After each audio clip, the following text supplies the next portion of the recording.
శ్రీమతి ప్రియాంక గాంధీ గారు వాయనాడ్ లోక్సభ స్థానానికి జరగబోయే ఉప ఎన్నికల్లో పోటీ చేయడానికి నిర్ణయించుకోవడాన్ని తెలంగాణ కాంగ్రెస్ పార్టీ హర్షిస్తుంది. కాంగ్రెస్ పార్టీ యొక్క ఈ నిర్ణయాన్ని ప్రియాంక గాంధీ గారి నిర్ణయాన్ని వాయనాడ్ ప్రజలే కాక యావత్ దక్షిణ దేశ ప్రాంత ప్రజలు కూడా హర్షిస్తారన్న మాట, స్వాగతిస్తున్నారన్న మాట కూడా మనం చేసుకున్నాను. రాహుల్ గాంధీ గారు రాయ్బరేలీని రిటైన్ చేసుకొని వాయనాడ్కు రిజిగ్నేషన్ చేస్తే జరిగే ఉప ఎన్నికల్లో ప్రియాంక గాంధీ గారు అఖండమైన మెజారిటీతో గెలిచి ఒక చరిత్ర సృష్టిస్తారని పరిపూర్ణమైన విశ్వాసం మాకుంది. గత 10 సంవత్సరాలుగా రాహుల్ గాంధీ గారు ఈ దేశంలో ప్రజాస్వామ్యాన్ని రక్షించటానికి,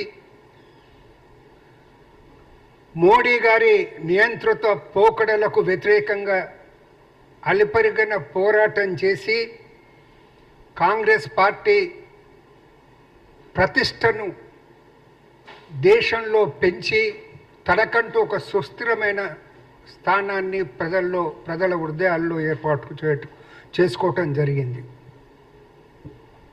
ఆయన కృషి వలన ఇండియా కూటమికి పరపతి పెరగటమే కాకుండా మోడీకి ముచ్చెమటలు పట్టే విధంగా చేశామనే విషయం కూడా మనమందరం చూసాము. ప్రియాంక గాంధీ గారు ఇప్పటికే దేశవ్యాప్తంగా ఎన్నికల ప్రచారంలో సుడిగాలిలా పర్యటిస్తూ దేశ ప్రజల మనసులపై ఒక చెరగని ముద్ర వేయటం జరిగింది. ఆమె నాయనమ్మ ఇందిరమ్మను మరిపింపజేస్తుందన్న వ్యాఖ్యలు కూడా మనం వినడం జరిగిందన్న మాట కూడా మీకు మనం చేస్తా ఉన్నాం. ఇక లోక్సభకు ఎన్నికై ఒక పార్లమెంటేరియన్గా తన ప్రతిభను చాటే అవకాశం ఆమెకు కలగటం అనేది మనందరికీ ఎంతో సంతోషానికి గురి చేస్తుందన్న మాట కూడా మీకు మనవి చేస్తూ ఉన్నాను. బీజేపీ 240 సీట్లకే పరిమితమై మొన్నటి ఎన్నికల్లో సొంతంగా మెజార్టీ సంపాదించుకోలేనటువంటి పరిస్థితి ఏర్పడిన తర్వాత మోడీ ముఖం పూర్తిగా పాలిపోయి కనబడుతుంది. ఆయన ముఖంలో ఒక ఉత్సాహం కనబడతలేదు. ఆయన నవ్వితే కొని తెచ్చుకున్న నవ్వులా కనబడుతుందనే విషయం మనమందరం గమనిస్తూ ఉన్నాం, మన మాట మనం చేస్తూ ఉన్నాం. ఇక ప్రియాంక గాంధీ గారు లోక్సభలో అడుగు పెట్టంగానే ఆయనలో ఒక వణుకు మాత్రం తప్పకుండా ప్రారంభమవుతుందని మనవి చేస్తూ ఉన్నాను. ఇక బీజేపీకి మాతృ సంస్థగానే భావించే ఆర్ఎస్ఎస్ కూడా మోడీ యొక్క వ్యవహార శైలిపై, బీజేపీ వ్యవహార శైలిపై ఏ విధంగా వరుసగా ఆర్ఎస్ఎస్ నాయకులు మాట్లాడుతున్నారో అది బీజేపీ వ్యవహార శైలికి, మోడీ యొక్క నిరంకుశత్వానికి నిదర్శన మాట మనవి చేస్తూ ఉన్నాం. ఈ తరంలో భవిష్యత్తులో ఎప్పుడు ఎన్నికలు వచ్చినా కానీ ఇప్పటికే అనుమానాలు వ్యక్తమవుతున్నాయి.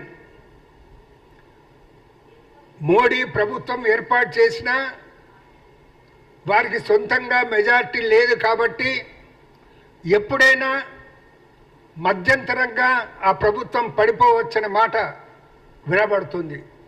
ఒకవేళ మళ్ళీ మధ్యంతరంగా ఎన్నికలు వచ్చే పరిస్థితి ఉంటే మధ్యంతర ఎన్నికలు వస్తే కాంగ్రెస్ పార్టీ తప్పకుండా అఖండ విజయం సాధిస్తుందనే మాటలో మనకందరికీ విశ్వాసం ఉందనే మాట కూడా మనవి చేస్తూ ఉన్నారు. ఈ దశలో కాంగ్రెస్ నాయకులు కార్యకర్తలు అందరూ ఒకటై పార్టీకి వెన్నుగా నిలిచి రాహుల్ గాంధీ ప్రియాంక గాంధీలకు మద్దతుగా నిలబడి పార్టీని మరింత పటిష్టం చేసే విధంగా ప్రజల్లో పార్టీ పట్ల అనుకూల భావం ధోరణులు పెరిగే విధంగా కృషి చేద్దామనే మాట నేను పార్టీ శ్రేణులకు అందరికీ విజ్ఞప్తి చేస్తూ ఉన్నాను. ఇది కాంగ్రెస్ గురించి కాదు, కాంగ్రెస్ అధికారంలో రావటానికి గురించి కాదు, కానీ దేశంలో ప్రజాస్వామ్యం పరిరక్షింపబడాలంటే కాంగ్రెస్ రావటం, రాహుల్ ప్రియాంకల నాయకత్వం ఈ దేశానికి ఎంతో అవసరం కాబట్టి నేను ఈ మనవి చేస్తూ ఉన్నాను. Thank you. Like, share, subscribe.